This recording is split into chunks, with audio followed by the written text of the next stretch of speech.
Alors une Wallonie qui brille, c'est tout à fait possible, et notamment à l'heure d'aujourd'hui dans ces communes. Je vous propose d'ailleurs de se diriger vers Anu, je pense. Ça bouge pas mal là-bas. Ça bouge pas mal, oui. J'ai été rencontrer Hervé Jamard, bourgmestre d'Anu, qui lance de nombreux projets. Et là, il y a 2 projets pilotes qui sont en cours. Un qui s'appelle le programme d'accompagnement mazout et un autre, le covoiturage. Je vous propose tout de suite de vous y rendre avec nous. La Wallonie, c'est ça aussi, une petite ville dynamique et entreprenante avec des idées innovatrices pour améliorer le pouvoir d'achat de ses citoyens et pour lutter contre le réchauffement climatique.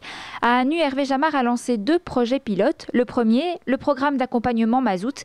Si vous habitez à Anu, il vous sera désormais possible de commander de petites quantités de mazout en passant par votre administration communale. Ça consiste pour tout un chacun, mais essentiellement les personnes évidemment en difficulté, celles qui ressortent celles du Fonds social mazout, mais aussi celles qui n'ont pas ces minima de revenus, mais qui sont aussi en difficulté aujourd'hui vu les problèmes liés au pouvoir d'achat, à pouvoir avoir une garantie d'approvisionnement, par exemple mensuelle, de quelques centaines de litres, et ce en collaboration, je crois que c'est très important de le dire, avec les livreurs locaux, avec Bravco qui est le représentant de l'ensemble des livreurs, et il y a bien sûr quelques conditions, mais au moins chacun pourra dire je peux gérer mensuellement ma livraison de mazout. Alors, comment ça marche? Explication.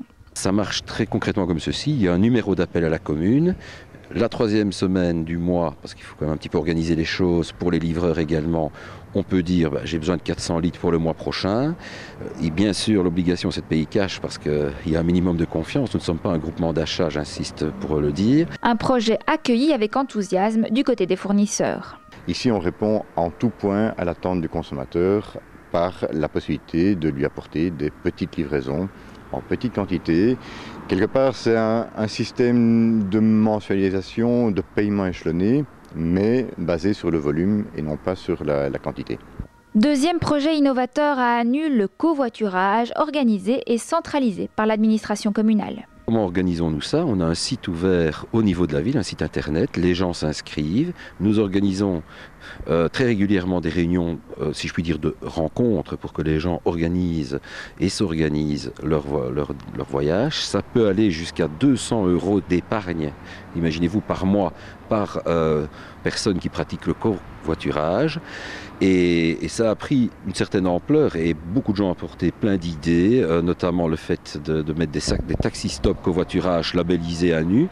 Nous avons invité les communes avoisinantes à se joindre au processus et je pense que ça peut être vraiment une bonne initiative. À 70 km de Bruxelles, à 45 de Liège, pour limiter les frais des gens, mais aussi pour travailler pour le développement durable, puisque par définition, il y aura moins de voitures sur les routes. Anu, ville dynamique et entreprenante, c'est une Wallonie à cette image à laquelle le MR aspire.